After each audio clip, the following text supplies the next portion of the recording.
जय श्री कृष्णा। राधे राधे। प्रिय श्रोताओं, आप सभी को कृष्ण जन्माष्टमी की ढेर सारी शुभकामनाएं। प्रिय श्रोताओं, आज आप सब सुनेंगे श्री कृष्ण जन्माष्टमी की कथा, कृष्ण जन्म की कथा। भाद्रपद मास कृष्ण पक्ष की अष्टमी तिथि के दिन बुधवार को रोहिणी नक्षत्र में अर्धरात्रि के समय वृष के चंद्रमा में भगवान श्री कृष्ण का वासुदेव जी की पत्नी देवी देवकी के गर्भ से 16 कलाओं से युक्त भगवान श्री कृष्ण का जन्म हुआ था। इस कारण से प्रत्येक वर्ष भाद्रपद मास कृष्ण पक्ष की अष्टमी तिथि के दिन कृष्ण जन्माष्टमी मनाई जाती है। इस दिन भगवान का जन्म महोत्सव मनाया जाता है तथा भक्तजन इस दिन व्रत को धारण करते हैं।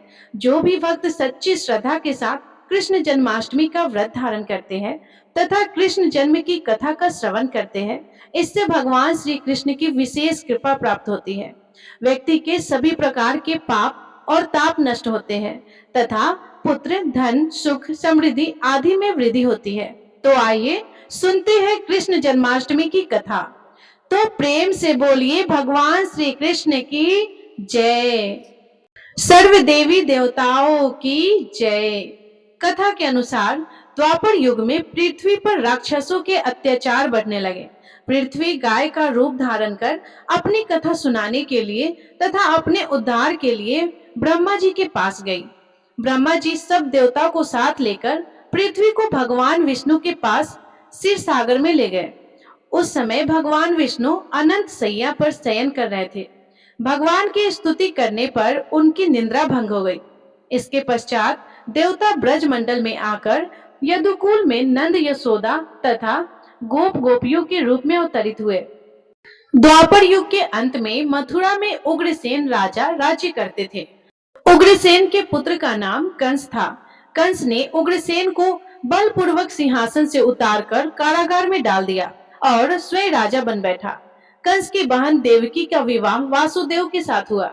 जब कंस देवकी को विदा करने के लिए रथ के साथ जा रहा था तो आकाशवाणी हुई, हे कंस, जिस देवकी को तू बड़े प्रेम से विदा कर रहा है उसका 8वां पुत्र तेरा संहार करेगा। आकाशवाणी की बात को सुनकर कंस क्रोध से भरकर देवकी को मारने को तैयार हो गया।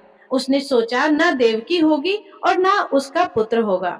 वासुदेव जी ने कंस को समझाया कि तुम्हें देवकी से तो कोई भय नहीं है, देवकी की 8वीं संतान से तुम्हें भय है। इसीलिए मैं इसकी 8वीं संतान को तुम्हें सौंप दूंगा। तुम्हारे समक्ष में जो आए उसके साथ वैसा ही व्यवहार करना। कंस ने वासुदेव जी की बात स्वीकार कर ली और वासुदेव देवकी को कारागार में बंद कर दिया। तत्काल नारद जी वहां पर आ पहुंचे और कंस से बोले, यह कैसे पता चलेगा कि 8वां गर्भ कौन सा होगा? गिनती प्रथम से होगी या अंतिम गर्भ से शुरू होगी? कंस ने नारद जी के परामर्श पर देवकी के गर्भ से उत्पन्न होने वाले समस्त बालकों को मारने का निश्चय कर लिया। इस प्रकार एक एक करके कंस ने देवकी के 7 बालकों को निर्दयता पूर्वक मार डाला। फिर देवकी जी ने संसार की रक्षा के कारण भगवान पुंडरीकाक्ष को अंत में 8वां गर्भ को धारण किया और फिर भाद्रपद मास कृष्ण पक्ष की अष्टमी तिथि रोहिणी नक्षत्र में भगवान का आविर्भाव हुआ, जो कि चंद्रमा की चांदनी के समान भगवान का जन्मदिन संपूर्ण जगत को आह्लादित करने वाला हुआ है। और उस दिन सभी दिशाएं अत्यंत निर्मल हो गई। श्री जनार्दन जन्म लेने पर संत जनों को परम संतोष हुआ। प्रचंड वायु शांत हो गया तथा नदियां अत्यंत स्वच्छ हो गई। समुद्रगण अपने घोष से मनोहर बाजी बजाने लगे। गंधर्वराज गान करने लगे और अप्सराएं नाचने लगे। श्री जनार्दन प्रकट होने पर आकाशगामी देवग पृथ्वी पर पुष्पमाला बरसाने लगे तथा शांत हुए यज्ञादिक फिर प्रज्वलित हो उठे। हे द्विज, अर्धरात्रि के समय सर्वाधार भगवान जनार्दन के आविर्भूत होने पर पुष्प वर्षा करते हुए मंगलगण मंद मंद गर्जना करने लगे। उन्हें खिले हुए कमल दल की सी आभा वाले चतुर्भुज और वक्ष स्थल में श्रीवत्स चिन्ह सहित उत्पन्न हुए देखकर आनक धुंध भी वासुदेव जी से स्तुति करने लगे। हे द्विजोत्तम, महामती वासुदेव जी ने प्रसाद युक्त वचनों से भगवान की स्तुति कर कंस से भयभीत रहने के कारण इस प्रकार निवेदन किया। वासुदेव जी बोले कि हे देव, हे देवेश्वर, यद्यपि आप साक्षात परमेश्वर प्रकट हुए हैं, तथापि हे देव, मुझ पर कृपा करके अब अपने इस शंख चक्र गदाधारी दिव्य रूप का उपसंहार कीजिए। हे देव, यह पता लगते ही कि आप मेरे इस गृह में अवतीर्ण हुए हैं, कंस इसी समय मेरा सर्वनाश कर देगा। देवकी जी बोली, जो अनंत रूप और अखिल विश्व रूप है, जो गर्भ में स्थित होकर भी अपने शरीर से संपूर्ण लोकों को धारण करते हैं तथा जिन्होंने अपनी माया से बाल रूप धारण किया है, वे देव हम पर प्रसन्न हो। हे सर्वात्मा, आप अपने इस चतुर्भुज रूप का उपसंहार कीजिए। भगवान, यह राक्षस के अंश कंस से उत्पन्न कंस आपके इस अवतार का वृतांत न जानने पाए। श्री भगवान बोले कि हे देवी, पूर्व जन्म में तूने जो पुत्र की कामना मुझसे की, पुत्र रूप में उत्पन्न होने के लिए आज मैंने तेरे गर्भ से जन्म लिया है। इससे तेरी वह कामना पूर्ण हो गई है। श्री पराशर जी कहते हैं कि हे मुनिश्रेष्ठ, ऐसा कहकर भगवान मौन हो गए तथा वासुदेव जी भी उन्हें उस रात्रि में ही लेकर बाहर निकले। वासुदेव जी बाहर जाते समय कारागृह के रक्षक और मथुरा के द्वारपाल योग निद्रा के प्रभाव से अचेत हो गए। उस रात्रि के समय वर्षा करते हुए मेघों की जाल राशियों को अपने फनों से रोककर श्री शेष जी वासुदेव जी के पीछे चले। भगवान विष्णु को ले जाते हुए वासुदेव जी नाना प्रकार के सैकड़ों भावों से भरी हुई अत्यंत गंभीर यमुना जी को घुटने तक रखकर ही पार कर गए।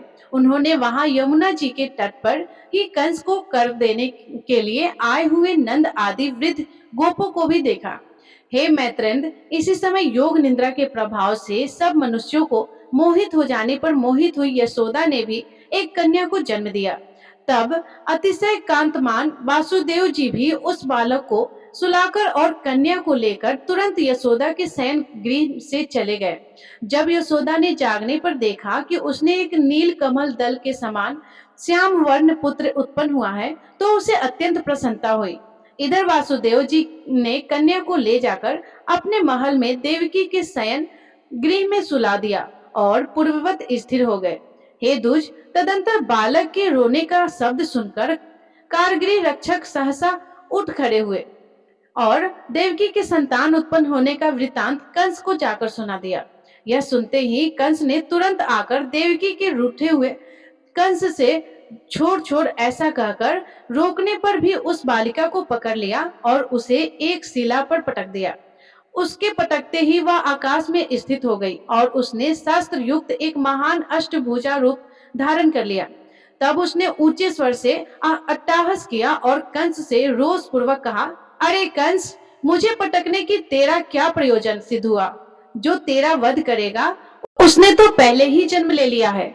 देवताओं के सर्वस्व वे हरि ही तुम्हारे काल नेमी रूप पूर्व जन्म में भी काल थे, अतः ऐसा जानकर तू शीघ्र ही अपने हित का उपाय कर ले।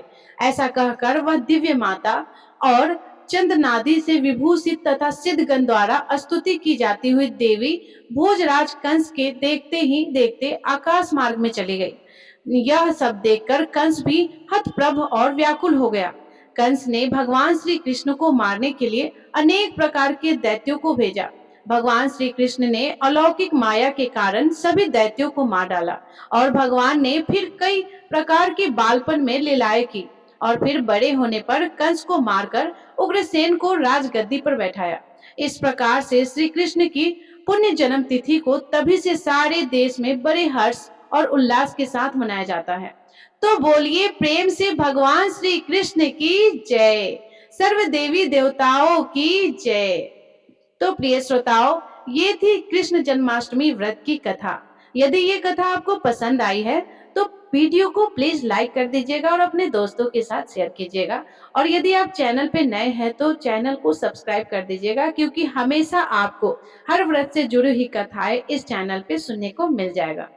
और कमेंट में जय श्री कृष्णा राधे राधे लिखना बिल्कुल ना भूलिएगा, क्योंकि आज के दिन तो लिखना बनता है। धन्यवाद। राधे राधे, जय श्री कृष्णा।